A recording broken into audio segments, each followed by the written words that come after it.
Greetings, I am Liz. And I am Scandal. And let's review a book together. together. So we're going to be talking about Shiver by Maggie Stiefvater.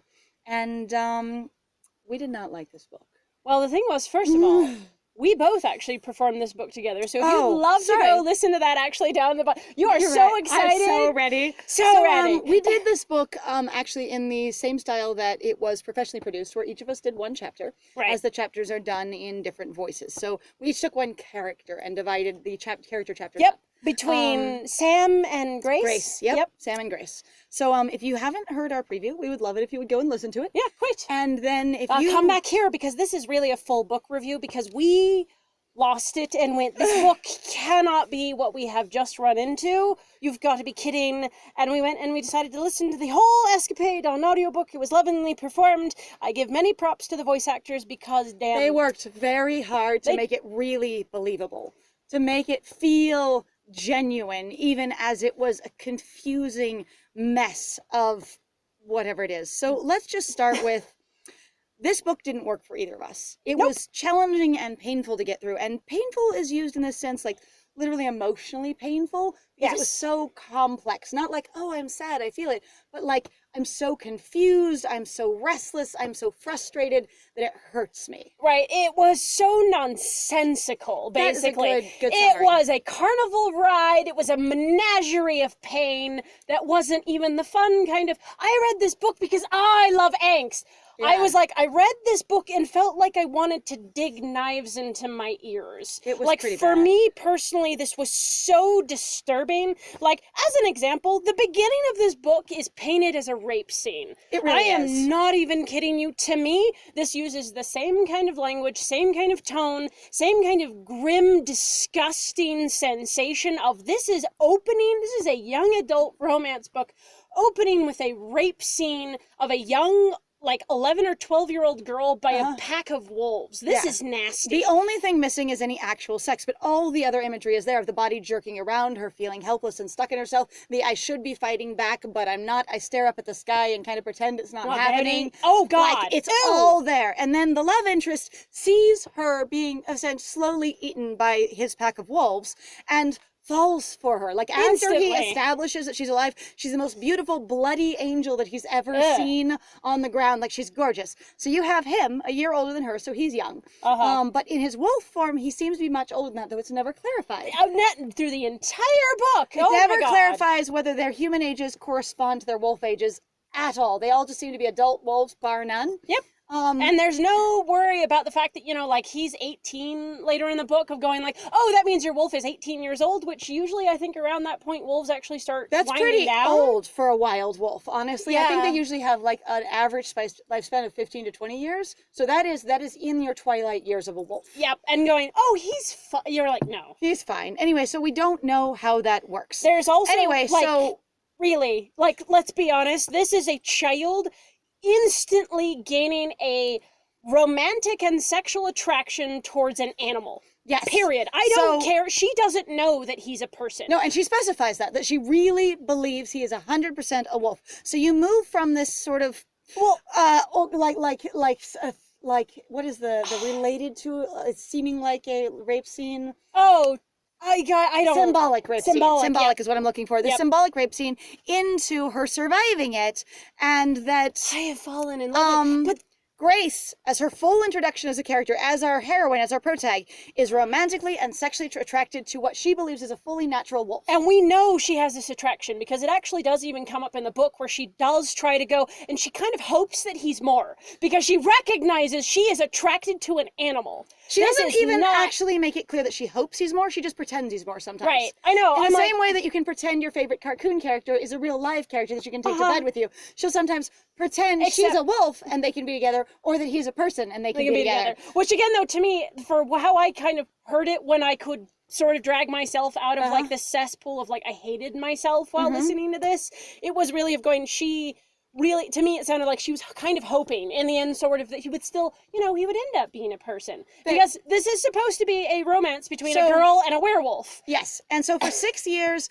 she is mooning over, in love with, and romanticizing and fantasizing about this wolf that she believes is a fully natural animal. And is just stuck there. And that's what her entire character is. Then you meet Sam, and Sam is defined by his obsession within his attraction to Grace. Like, that is it. There is no other character feature to Sam in the beginning. Now, sure, he likes poetry and he does music and stuff, but all in reference to her. Yep. And like, and his any past that he had learning it in school and things, and any dreams he had for himself seemed to have all moved to nothing but her once he met her. Now, granted, there is a thing about going, well, eventually over time I'm going to be nothing but a wolf, because these werewolves have a specific, I guess, time limit for being able to shift back and forth between being a human and a wolf. Yes. But it's still bleh. Yes. So after you're established that those two characters are what's going to lead your book from their own first-person perspectives, because it does switch in fact back and forth between them, whether Grace is telling the chapter you or come whether... into a great and most hated one of the most hated tropes that we hate. So that all the adults in this entire series are either like shafted, gutted, ridiculous, preposterous, ridiculed. They are made fun of. Every one of them is painted as inaccessible, disconnected, inappropriate, not understanding, incompetent. And one of the worst offenders, or two of the worst offenders, are Grace's parents.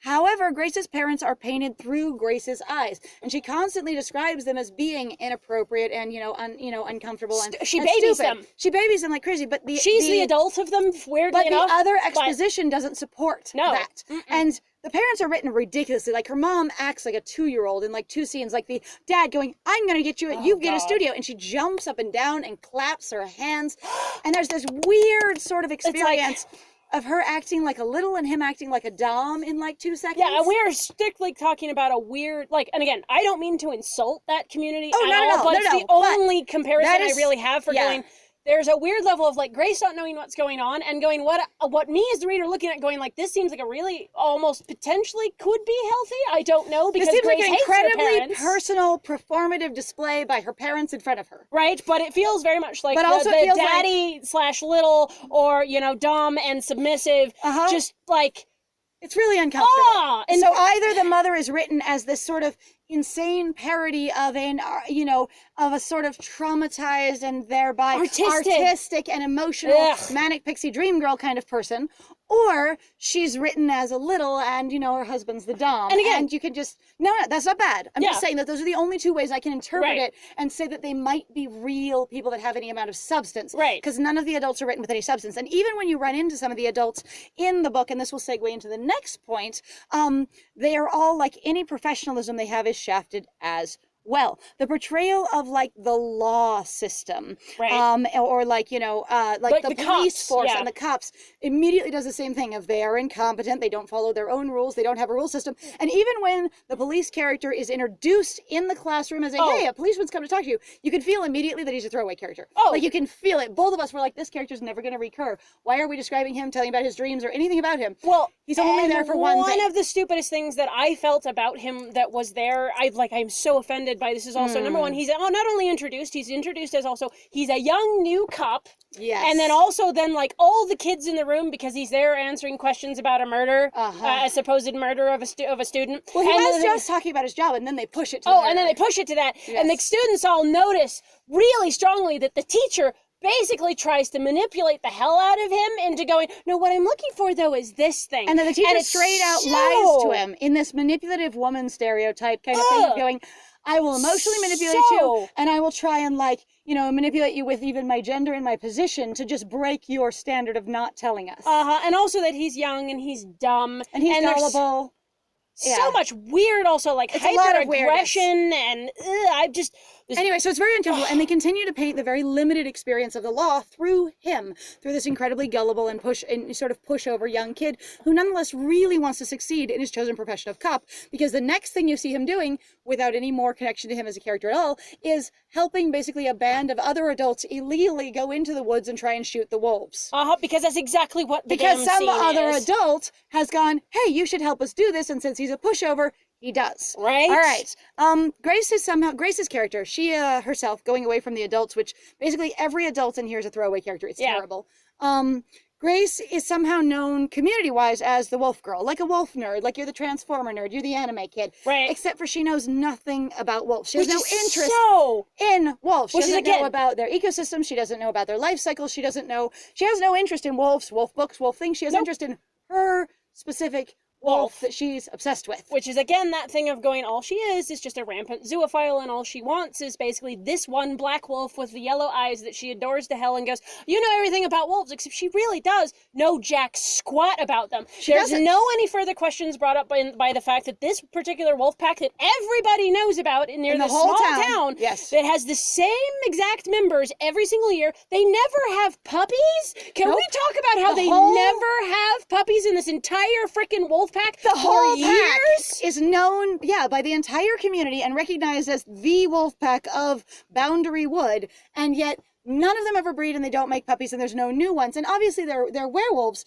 but that would be weird. If everyone's interested enough to pay attention to these wolves, why would there never be more? Also, it's very unclear whether or not there's ever more than 5 members of this pack. Reason, though, why it's weird, my dear friend, lies here is because the author literally seems unable to decide from the beginning to the end of this damn book whether or not the wolves are still people.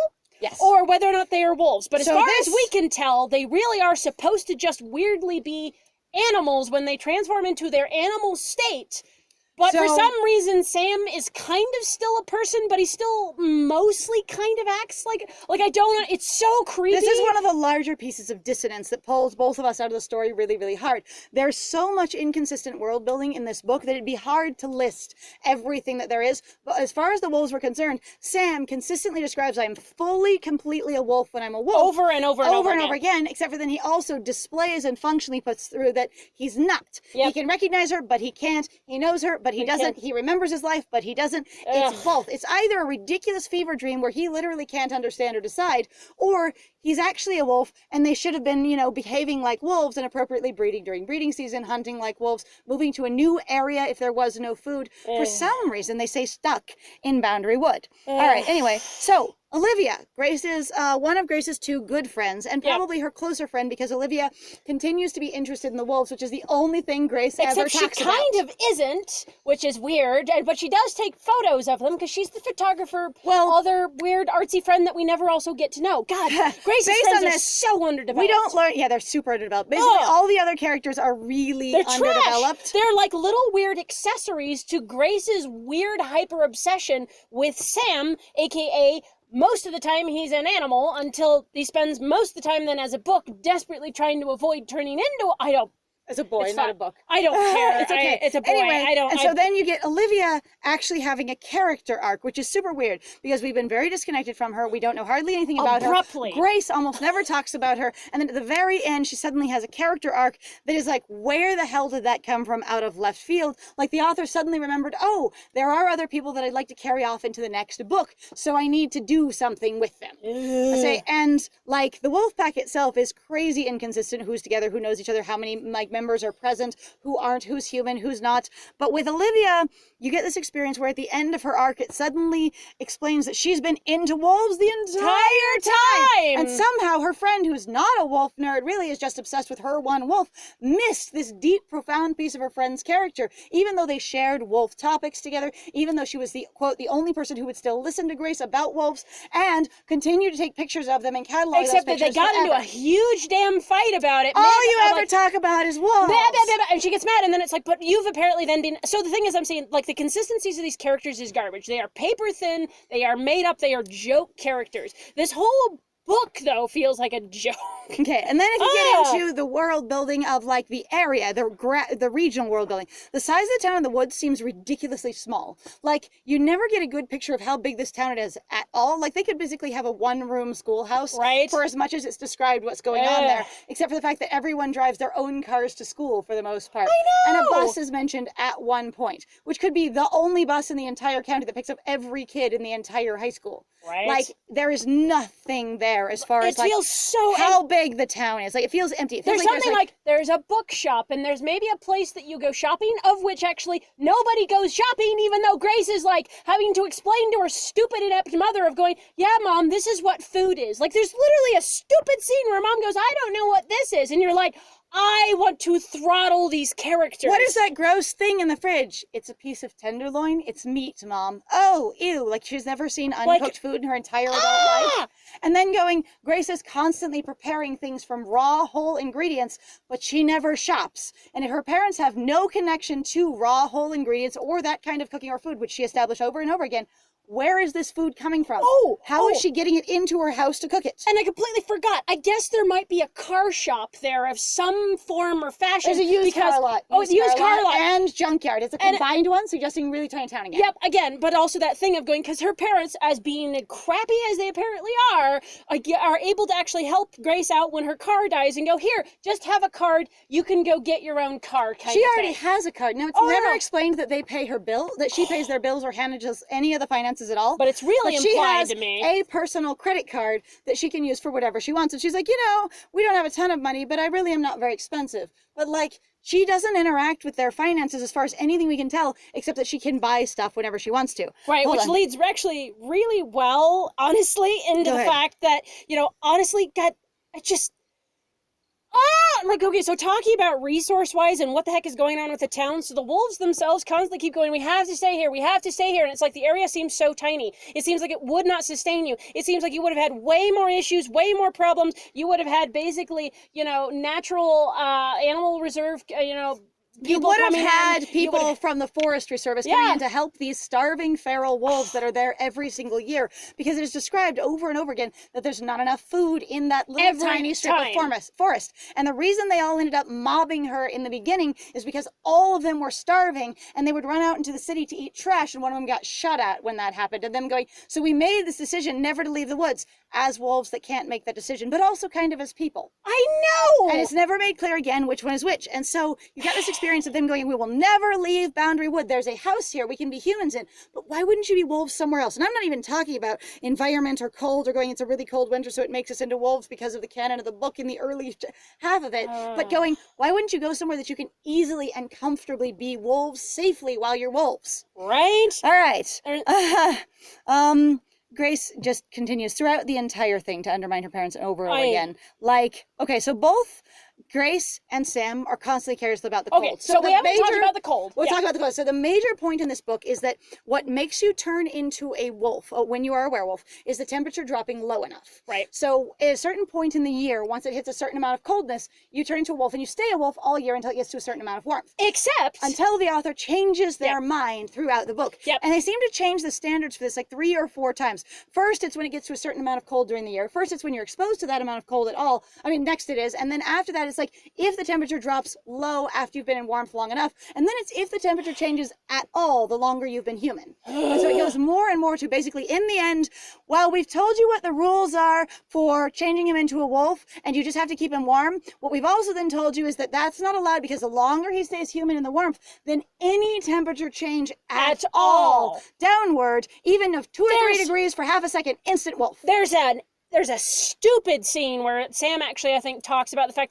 there was a big issue. Actually, one time we were walking down the road and there was an air conditioner that was blowing cold air out and instantly turned into a wolf. And I went... And the police shut them. What? So there was this experience of going, we tried moving to Florida. Or like a couple of people in the pack tried moving to Florida. They loved it for a while. And then they walked past on a hot day an open door of a shop with an air conditioner blowing out, and instant wolf change. Now, every wolf change is not instant. Every single wolf change we see in the entire book is a slow process. Drawn out, painful. No, one of them's not painful. No, one of them's not painful. Oh, that's right. That's just because, Olivia's made of magic. She's always been a wolf, don't you know? Anyway, and so you get this experience of the wolf transformation takes time. They shake, they cry, they scream. And so you're going, and instantly, when he was an instant wolf, the police nearby instantly shot him. Right. Which that is not usually how people work. I know people with guns can be impulsive, and I'll just say people with guns. If you have a weapon and you know how to use it, you are more likely to use it than someone who doesn't have a weapon. Psychologically speaking, because that's the thing, you go, this is the object that I have been trained to use that I will use. Yes, this is a way I can respond to problems. Exactly. This is a way to respond. And honestly... And I'm just like, it's so strange. Anyway, so Grace and Sam are constantly careless with this cold over and over again. He explains that he thinks it is his last year. So in this werewolf mythology, it is talked about how they have basically a certain amount of time switching back and forth from the time they're changed to then ultimately be stuck as wolves and never be able to change again. Now, this mythology is largely unknown, really, the facts of it to the wolves themselves. The wolves themselves are ignorant, which is one of the only pieces of world building where I'm going, okay, maybe you can explain away a lot of this with the fact that the wolves themselves don't know what's going on, so they're giving false information. However, the entire book and every character in it are all false narrators. It's never confirmed that they're unreliable narrators. Then what's the point of the book? As I say, but all the time when he's going to be, you know, threatened by cold, she just doesn't, you know, take any mind of it at all. It's basically like your boyfriend is a merfolk, right? And if you get them wet, they'll turn into a mermaid. And she knows this, absolutely, and it's been seen with the cold, and she knows it. And constantly she'll just throw him in the water. Constantly, basically. Like all we were having such a strong time because we'd be like, oh my God, he's going to turn into a wolf. Like we were expecting it. Nothing happened. And nothing happened. And then it seemed to only really affect him badly when it was convenient for the author. And the thing is one of the major themes of this book is what temperature it is right now. Like every single chapter is this chapter and whatever temperature it is in Fahrenheit. Like, and so you know how cold it is, and you're like, he didn't change. Their relationships also between the two of them, if we talk about their relationship in the book, which is what the book is ostensibly about. The whole book is really about the relationship between Sam and Grace. The moment they actually meet each other as people, there's an instant level of familiarity and comfort and like casualness with each other that suggests basically a deep connection to the heteronormativity fandom. So if you're not familiar with fandom, basically it's being aware of whatever a subject matter is. If someone says, oh, are you in the Downton Abbey fandom? Are you in, you know, the Akira fandom? Do you know this piece of media? Do you understand basically some of the tropes associated with it? And in here, the heteronormativity fandom is this experience of going, I know what happens when a boy and girl meet, so I know what romance looks like. And that basically they move from, I don't know you at all, to, I still don't know you at all, but we act completely comfortable, casual, and at ease with each other, and we behave like we have inside jokes and all kinds of like comfortable, like sort of body language, each interactions, and body language that was never established anywhere and shouldn't exist. Like the bull crap that I actually met. I think I looked over at Liza at one point and I went, oh my God, they're acting like they've been married for 30 years or some crap. And they've known each other for 4 days and there's been no establishment. Or up to 2 weeks. Yeah, it was like awful. The whole book might have been 2 weeks long. Oh, that's the other thing is so like, uncomfortable. It was never established they were building any of these things. And even in their own minds, it was like, I've never done this before, but I just shoved him playfully. In an extremely casual way for no reason when you don't know this person. Oh, God. And the assumption that romance is going to happen and that a relationship does exist without any communication or building of that relationship is frustrating to me. It feels also inappropriate. Incredibly derogatory towards the sense of going, you have no safety, you have no familiarity, you have no sense of being able to build a relationship or be with another person. You're just going, I'm a boy and you're a girl, and that can I make it any more obvious? You know, it's literally that song in about 2 seconds of just going, you have no respect. It almost feels like a huge diss on heterosexuals of going, you literally have no ability to form a relationship or form a sentence without going, Boys and girls cannot talk to each other without relationship interest. And they actually display that a couple of other places in the book where the men who are around Grace's age that talk to her are all interested in her. Oh, like, God. Olivia's brother is always like, I'm going to kind of hit on you because that you can't possibly be friends with him. She's like, we're friends. Well, he's joke hitting on me, but he's clearly hitting on her. And that kind of thing. And the same thing with Olivia, sort of low-key hitting on Sam and going, I'm having a very strong reaction to you. It's like there cannot be friends that are opposite sexes. And then you get this weird aside of Olivia helping our murder victim in this book, because it is somewhat of a murder mystery. And going, no, I wasn't into him or anything. And yeah, he was still kind of a jerk, but I just wanted to help him.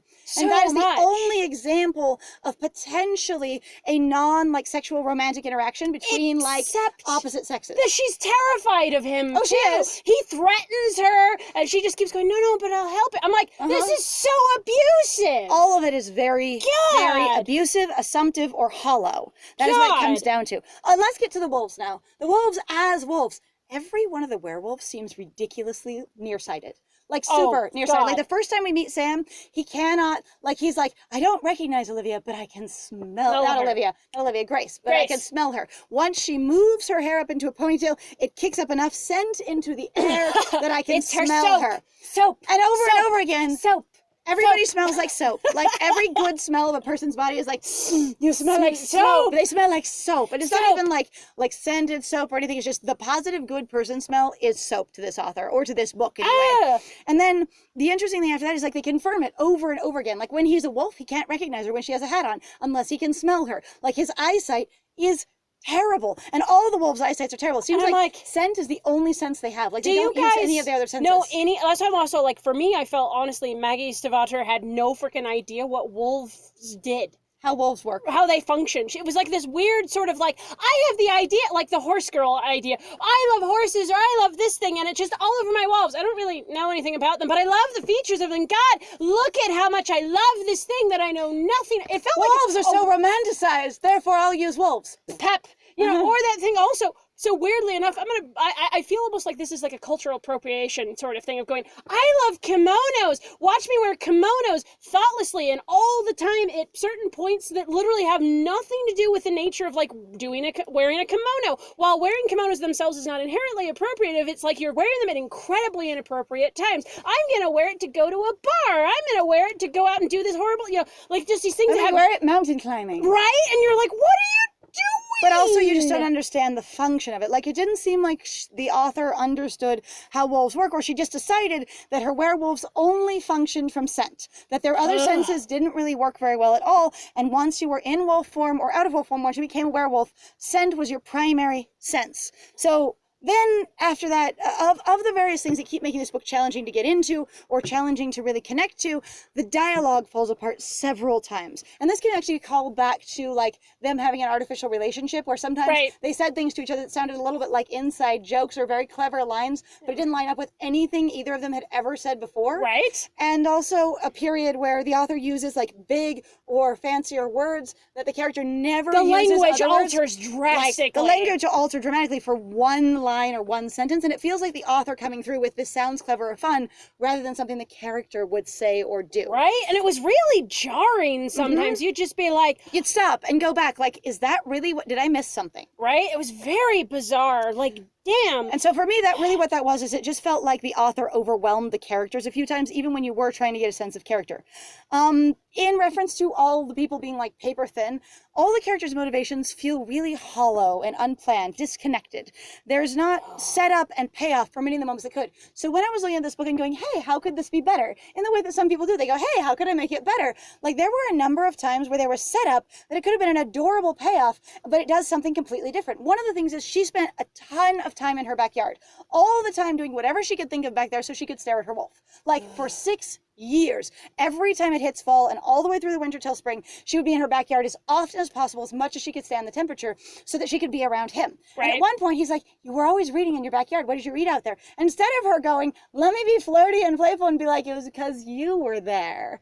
And him going, oh, I didn't make that connection because I was a wolf at the time and I haven't fully brought it together. She just goes, oh, well, it makes the books feel more real.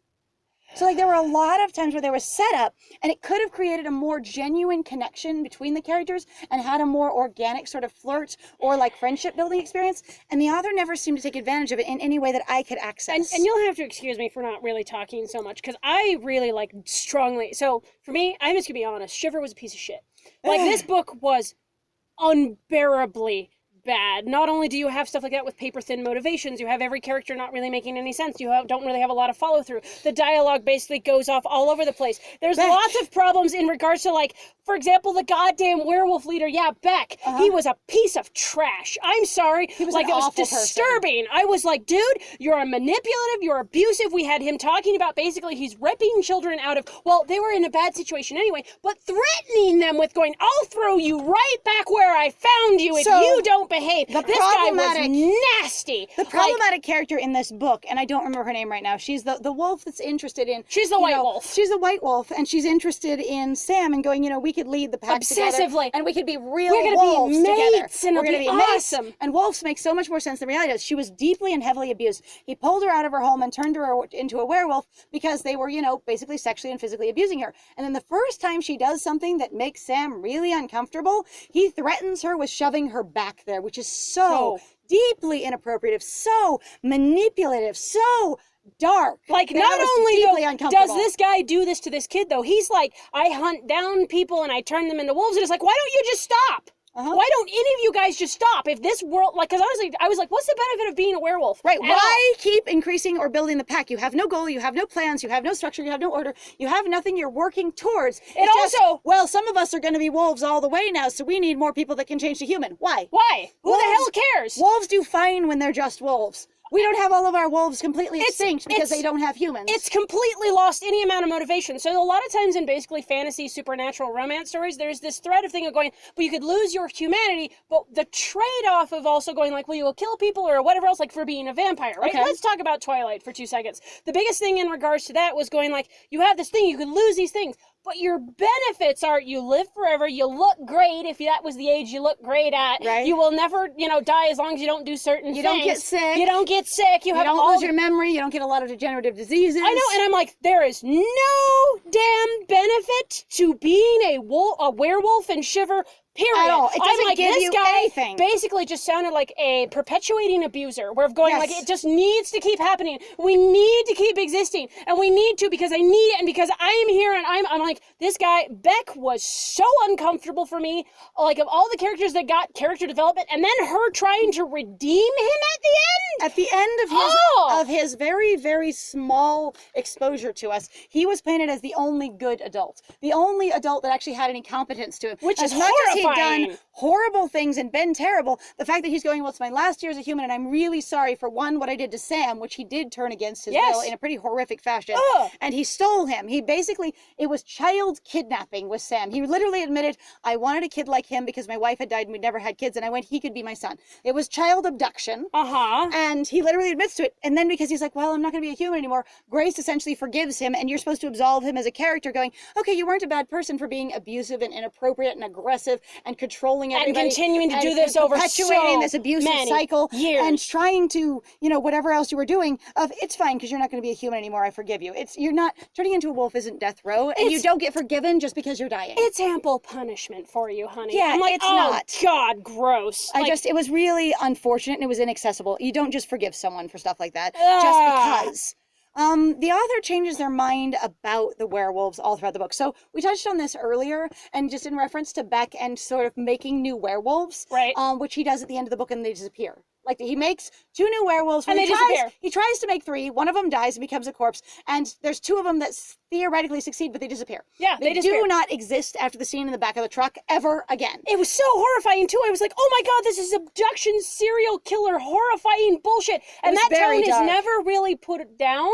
It's not. And the fact that the characters disappear made it so uncomfortable. It was going, oh, well, they wanted to be werewolves, and I wanted to be like, why? Also going, how do you know? Because later in the book, it shows that Olivia, who actually wants to be a wolf, has a seamless, smooth transition where everybody transition from human to wolf, transformation. Yep. And everybody else has had pain and resistance and howling and sadness. And then you get Grace going, oh my gosh, if you really meant to be a wolf, basically it's not hard on you. If you really want it, it's not hard on you. Yeah. So you have Beck with these 3 people who he has just transformed, one of them who has died from basically mistreatment and from how hard the transformation is, which he has all 3 of them bound in the back of his car, and he's just kind of throwing them around as they tear into wolf form and human form back and forth and shred each other. Horrific. It's really terrible. And then it's like, yeah, they want to be wolves. And it's like, no, they don't. Based on the author's own canon, that transformation would not be painful if they wanted it. Yeah, no kidding. I was just like, so the canon goes, okay, well, maybe they wanted it. Maybe he's not horrible. And then it goes, no. Actually, he was horrible and he was lying. They didn't want it. So it's really uncomfortable. But she keeps changing her mind, it seems, about what makes the werewolves change and how they work. Okay, so now let's talk about one of the biggest things that also popped up for us in the grand scheme of like, so Jack was one of the characters that ends up, he's the one the murder mystery surrounded on, right? Yes. The wolves attacked a boy, his name is Jack, and he's gone. Jack but Culpepper. then his body disappears from the mortuary. Oh my gosh, someone stole his body. I will say that the biggest amount of, I was just like, it's just a wolf thing. I don't care. There was no mystery. The fact that they were like, it's a mystery. You were like, yeah, I want to punch you in the eye. You're like, so we obvious. know as the readers, the way you've set it up, that he is the wolf, and we're not connecting to Grace's experience. But what was frustrating about him is the biggest thing kept being, well, if he can find the other wolves. Every other werewolf, Sam kept saying, and Beck kept saying, if he finds the other wolves, he'll be okay. When he finds the other wolves, he'll be okay. And the thing is early on, before all of that, he's found the other wolves, and you've got the white wolf and one of the other wolves attacking him and worrying at him, which is nibbling and biting at him,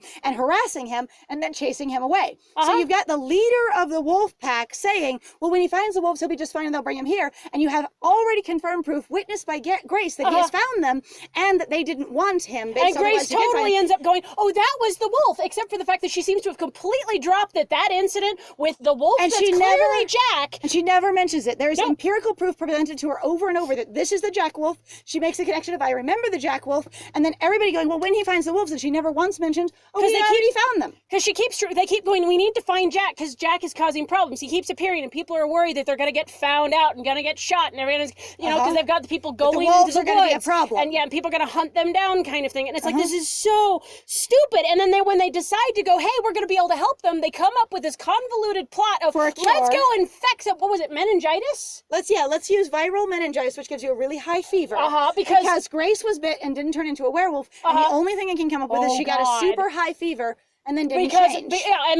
So you want to talk about, again, the adults are incompetent. So the reason she got a super high fever when she was a kid after she got bit, but the thing was also, too, in the wonderful display of how shitty the adults are in this world, her dad had abandoned her all day in a car. Okay, so think of it's like babies being left in a car or a puppy being left in a car.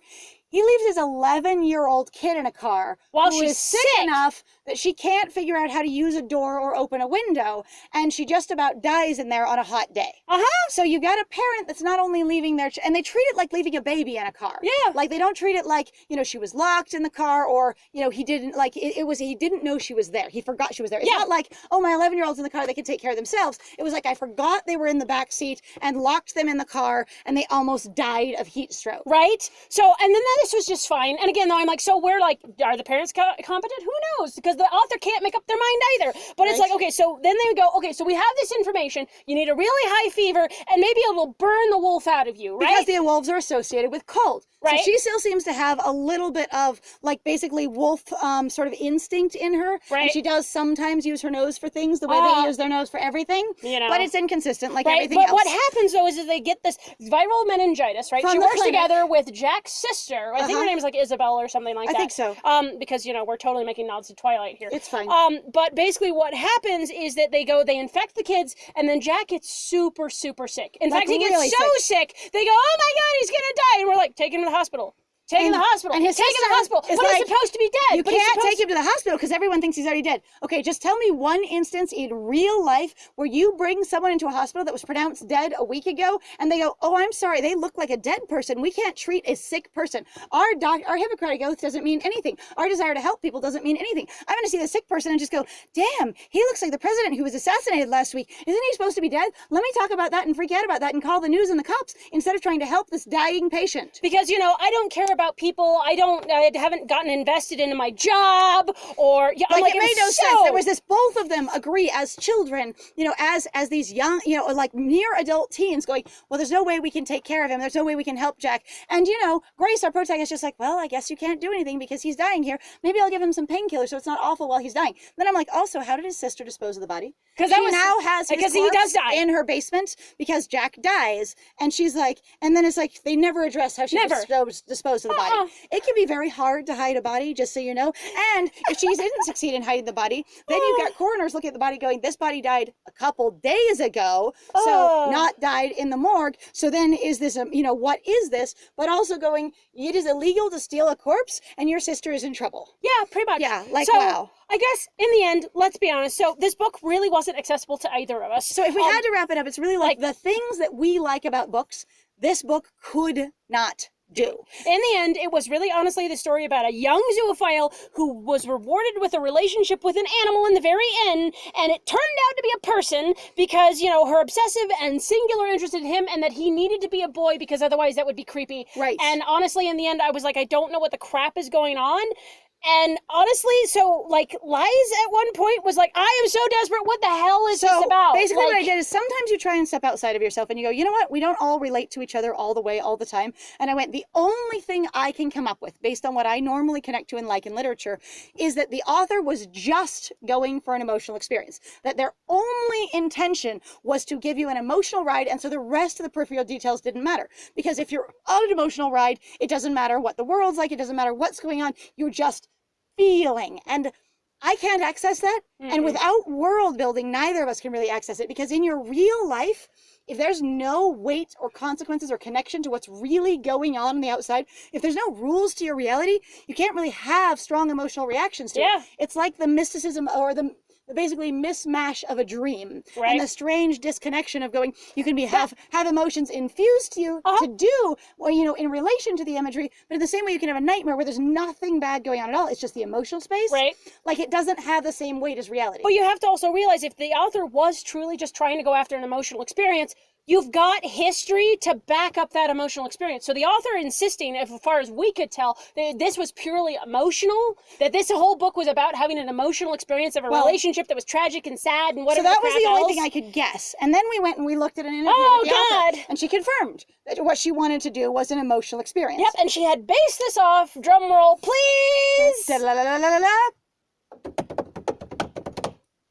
Time Traveler's Wife. So apparently the author has had trouble in her life emotionally connecting to things that other people connect emotionally to. She never cries at movies, she never cries at books. And I can feel her in that sense. Like in that moment, I can go, you know what? There are a lot of things that my friends have been emotionally connected to, or family I've known, that I just can't get into at all. And she's like, this never happens to me, but I read The Traveler's Wife and I bawled my eyes out. She's like, horrible, wet, sticky cry. And she's like, when I read it again, I did the same thing. And she's like, so I wanted to write a book that would do that. I want to write a book that would just mess you up. And the thing is both of us read The Time Traveler's Wife. Like both of us did. And while that book is dark and challenging and has some themes that neither of us are comfortable with for sure, it's well written. The world building is solid as hell. The magic system, if you will, is incredibly consistent. You get a real sense of time and space and town and chronology and connection and how these characters got to know each other. Very clean in that sense. And everybody's motivations are very clear, very clean. It was a very clean, crisp book in that way. Even if, again, both of us really had some strong issues with a lot of the content. How uncomfortable some of that content was. Like, and not just in the fact that it existed, but just the way that it was presented. Like, so wrapping all of this up,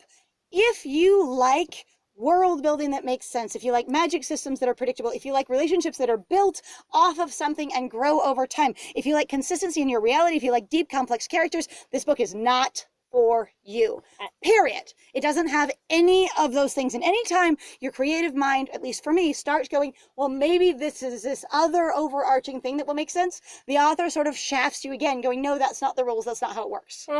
So I will say, definitely, if you've stuck with us this long, thank you very much. We really appreciate it. Please don't read this book. We've done this review to basically save you a lot of trouble because, I mean, unless you really want to, fine, I'm not going to stop you. You can use the library. Please. If you're super into just emotional rides and you don't care about details, if you're like, details don't really matter to me, I don't really care about what the world around them is, I just want to kind of feel what the character's feeling, this book might work for you. It might work fine. Apparently it was a very popular award-winning book, which was sort of why we were both very confused, because again, like what we like about literature, it didn't have any of it. Well, it was also that problem for me too, socially, of just going, this is a book about a zoophile. It is. That is the premise. And it is about a zoophile truly getting rewarded with her dream, except for the fact that even in the end, you know what bothered me? She still had moments of being like, God, I can just see the wolf in him. She kept obsessing. Wanting him to be the wolf. She wanted him to be an animal. She even at one point, there was one very uncomfortable scene where she's like, I felt disloyal to my wolf because I was liking him. And then I had to remind myself that this boy is my wolf. She's genuinely attracted to the animal. Like, genuinely, a four-legged bestiality story. This is what she wanted. And this is what the character is. I'm not here to shame in sense of a fictional setting. This could be interesting. This could be whatever. I'm just saying, for me, this was not my kind of book. That's not relatable to me at all. And it's not accessible to me at all. When I write fiction, or when I read fiction, I don't want to go, here is a budding zoophile, and then she has to learn how to love the human side of him, too, and that he's not just a wolf. So it was really uncomfortable. But again, thank you for sticking with us. It was lovely to have you. We have a lot of book reaction reviews on our channel and a couple of full book reviews. We try and do a full book review like every month or two a month. So that's what we're shooting for. We also have a Let's Play channel we would love to see you on, where we are very animated for the most part and often completely hilarious. We are very in the meantime, if you had opinions about this book and there was things you hated about it or that you liked about it, we would love to hear from you. It would be great to see your reactions. Or if we saved you from this trip and you go, yeah, that sounds like that book is not for me, it'd be lovely. Additionally, if you're interested in just getting exposed to a regular sort of barrage of different literature and books, sign up for our channel. Just like subscribe, and then we will regularly get different book samples and little reviews. Yeah, and if you like our content, please feel free to also support us on Patreon. We really appreciate it. We really love doing content like this. We would love to continue doing so. It's really honestly a thing that we've been super passionate about for a really long time. And we are going to do books that we love as well. This isn't just going to be a hate fest channel. It's just that we are reading a lot of books that we aren't exposed to, because we're picking newer and more popular stuff to some degree and going, what is it that's in the market right now? What's highly anticipated? And sometimes based on our reading history, we go, that is not for me. Woo! So, all right. take care of yourselves out there. Yep, so I have been Scandal. And I have been Lies. And, bye!